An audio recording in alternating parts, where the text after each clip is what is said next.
Hello and welcome. This is Rooflemonger, my friends.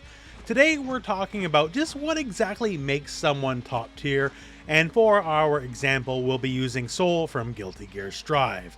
Sol, if you've been sleeping under a rock, is generally and widely considered to be the single best character in Guilty Gear Strive.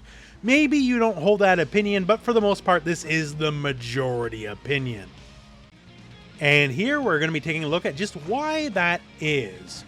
Because when a character is considered top tier, especially like a character like Sol, it's not just one specific thing. It's a large combination of many things.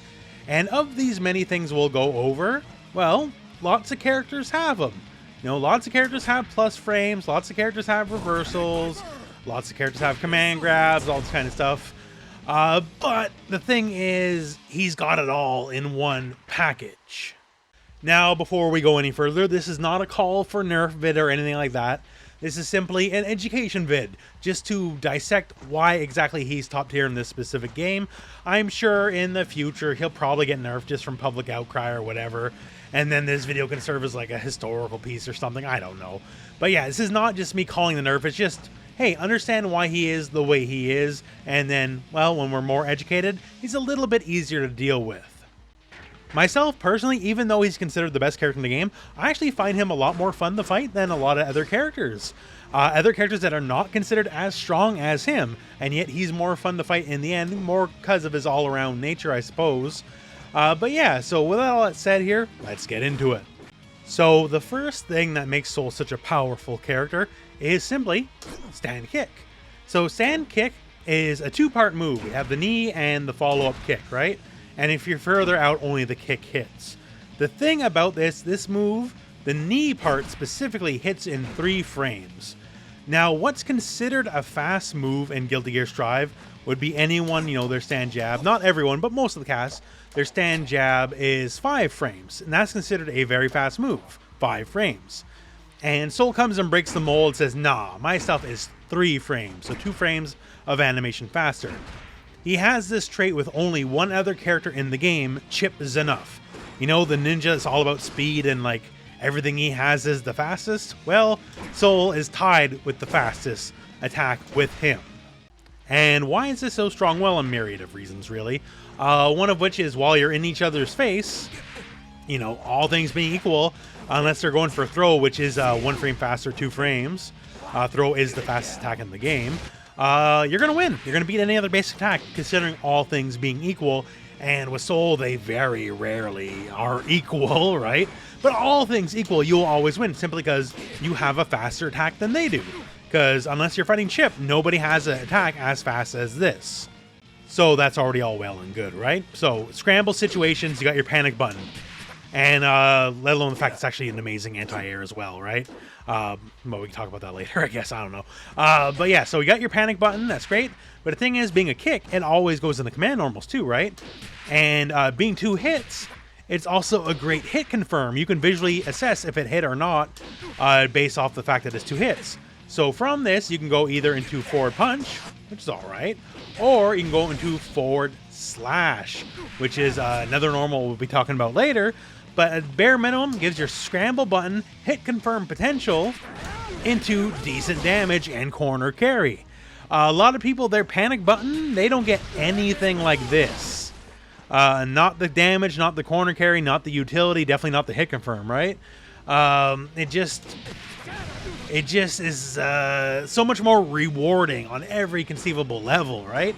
It's not to say other characters don't have good buttons, because, you know, a lot of characters, not every character, but a lot of characters do, right?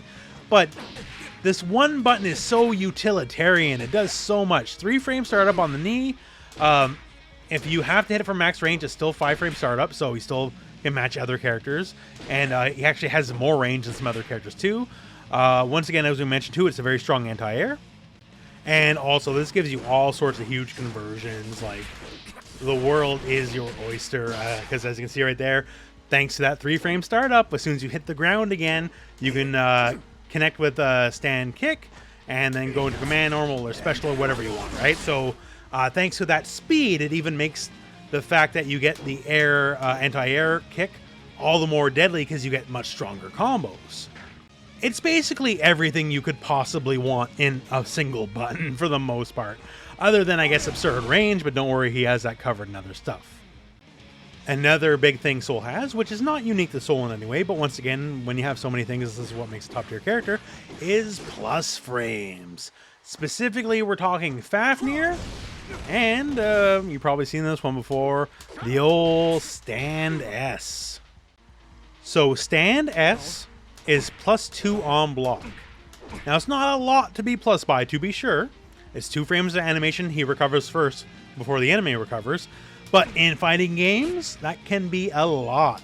Especially considering, once again, you know, 5 frame normal at far range, 3 frame normal up close, other good normals as well, all sorts of pressure, all sorts of fantastic stuff.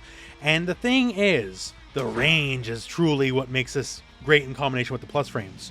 So many other characters have moves that hit from roughly that far away, right? But the thing is, they're all slower. Soul's Stand S starts up in 10 frames. Most other characters with a comparable style of move, their move is 12 or maybe even a little slower frames, right? So Soul's move is faster out of the gate. And yes, obviously, if you played any amount of matches against Soul, you know it hits from round 1 start because a lot of people are going to be mashing that as soon as the round starts for sure. So the combination of the fact that it has the range, it has the speed, because it's faster than other comparable moves at that same range, and then you add the plus frames on top of it, that's where things start getting really crazy and really ignorant. And so we have that one move, which is great, Stand Slash, and we add Fafnir to that. So Fafnir, the big rushing punch here, it is so plus, I think it's like plus 11? Correct me in the comment if I'm wrong or whatever, but I think it's like plus 11 on block. And as you can obviously see, it's got some severe range, and more range can be added, and we'll talk about that later. But it has some pretty severe range and also inflicts the Guard Crush state. This is a very rare state. Not many moves can inflict this move property, right? And when you're in the Guard state, you can no longer Yellow Roman cancel. You can no longer burst out of it. You just have to like it. And on top of the fact that, as you can look at the little gauge above Kai's head here, it does significantly increase the risk gauge. So every time you hit someone that have any amount of risk gauge, that means every single hit is unscaled damage. And so that can make some combos very hard hitting, and trust me, he's got some very hard hitting combos. So yeah, just plus frame bonanza, really. He can always keep enforcing the fact that it's his turn. So let's do a direct follow-up from the last section here. We talked about Fafnir and how this is not really necessarily the range you can get out of it, because he also has Kara cancels. Now, there's a lot of Kara cancels in the game, and in all fighting games, really. In this game, I think Potemkin's the famous example here, because he can do his command grab, and he can do it quite from further away than it normally can be, right? Because he's animation canceling a move to make the move go further, the subsequent move go further, right? It did a whole guide on it. It's a whole big thing. And, well, hey, let's look at Soul. So let's say backdash, and we'll just take a little step back here, right? Fafnir, nah, just whiffs. Not happening, right? Now, let's change one thing about it. Ooh, what's that? I was walking even further back than before, and now I am connecting. Why is that? Because, and you can see here my inputs are on the side now, I am Kara canceling his forward slash move. So forward slash has a lot of forward momentum before he does the actual move, and you can use that forward momentum and give that property to Fafnir. So once again here, from this distance, regular Fafnir whiffs. But if I do the exact same motion, just a half circle forward, right? And then I enter slash and then heavy slash, he'll do the first frame of forward slash and then immediately cancel that into Fafnir, which means he maintains all the forward momentum of Fafnir, and then all of a sudden you get a Fafnir with like 50% extra range. As you can see there, right? So you're taking all that forward momentum of your command normal and adding it to Fafnir. So it takes your long range plus on block move, which gives full combo on hit, and God help you if you get counter hit, right? Takes all that, and then it just adds even more range, and all you gotta do is just literally hit one button and just hit an extra button. Like, you don't gotta do any crazier motion or anything, just hit an extra button. And of course, naturally, this applies to basically everything, right? So Backdash spacing, bandit revolver, nah, whiffs. But with the carry cancel, totally connects. No big deal. No big deal at all. Say we walk this far away, gunflame, same deal, right? Misses. Now we do this with the carry cancel, hits. Adds more range to gunflame, all this kind of stuff. So all the stuff that's great and abusable that Potemkin can do, that range bonus is nowhere near unique to Potemkin, because Soul can also get it the same deal. I guess one of the biggest things really is just the damage. Now, this is a very high damage game, yes, right? And there's certainly no lack of big damage moves. But a lot of Soul's stuff is just very easy. Like, you don't even have to be optimal. Like, for example, I was just trying to figure out a corner combo. I didn't bother looking online for anything. I just tried to see the best combo I could come up with in like in a couple minutes. And like off a basic like 1, 2, 3 thing here, just slash, heavy slash, I got this.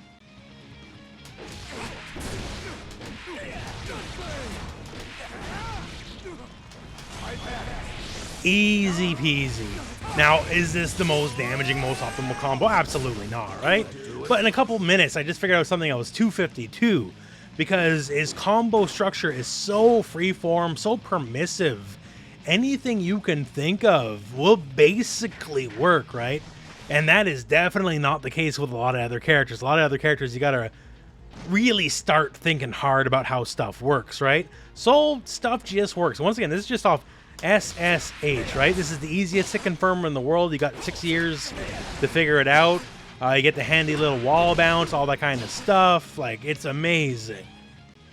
And when it comes to combo structure too, like a lot of stuff is so forgiving. Like if you're anywhere near the combo, like slash, heavy slash, like you see how far he like skids off the ground and then bounces off the wall? Like this level of forgiveness is insane. You can get anything you want basically. Like you just gotta be a smidge past mid-screen. And then yeah, it's just a free wall bounce. Like normally with a lot of wall bounces, you gotta be in the corner. Not with Soul, man. Because once again, there's so much freedom and so much permissiveness. You can basically get away with anything you want. And Lord forbid you start getting optimal, right? Like that's a random combo I came up with in like 2 minutes. You know, if I tried to lab harder, figure out better stuff, or, you know, checking out what's already out there, because I'm sure there's a lot of crazy stuff already out there, right? It just gets nastier and nastier. And in the end, it's just the versatility, really. Once again, he has high damage, depending on how you start a combo. Like, I know we did the slash heavy slash version, but if you want to do like slash heavy slash without the extra button, it's going to do a lot more damage, right? He has the range, complementing the damage. Yeah, it's basically the one move, but man, it's a hell of a move, right? And the fact that it's special cancelable to boot, you know, so if you catch a counter hit or whatever, just amazing. He has the uppercuts. In this game, uppercuts can be thrown, sure, whatever, but he has the strike invincible move. Not many people have those, so that's great. He has a command grab, and it's a pretty decent one. In fact, it had to be nerfed severely from the beta because he was absolutely a better grappler than Potemkin was in the beta, thanks to doing just an absolutely ridiculous amount of damage. He can ignore a lot of people's neutral, thanks to Night Raid Vortex being so low to the ground, it basically goes under stuff. So now we got the combination of he can play neutral strong, he can also ignore neutral strong against a lot of other characters. The joke, I guess, was he can't play from full screen, but like almost nobody in this game can, really, in any real effect. But as soon as you get mid-screen or closer, this guy just is a dynamo with a billion options. And options are the single strongest thing in fighting games. It is always better to have tons of decent options rather than only one really strong option and nothing else to work with. Like, to use a Street Fighter example, Akuma. Akuma is near top tier, if not just straight up top tier in basically every game he's in, because he's got a million options. Yeah, he pays for it with low health, but more options means more stuff equals more chances to win. And hell, that low health Akuma penalty there, Soul has better than average defense. So he doesn't even suffer in that way. So dude just has the complete grab bag of everything you can want. But yeah, so just a little thought experiment, going through some things, going through some motions, just going through everything that's available to us. So yeah, when people complain so-and-so is top tier and all that, just think of why they're top tier, because it's usually more than one thing. People fixate on one thing usually, yes, and sometimes they're not wrong to, but it's usually a giant grab bag of options is what makes them top tier in the end. And with that, we've gone over some. There's still tons of stuff I'm sure I missed. If you know some really egregious stuff, post it in the comments below, I guess. But otherwise, my friends, that is the end of this video. So thank you very much for watching. Hope this video has found you well. Go out and play some Guilty Gear.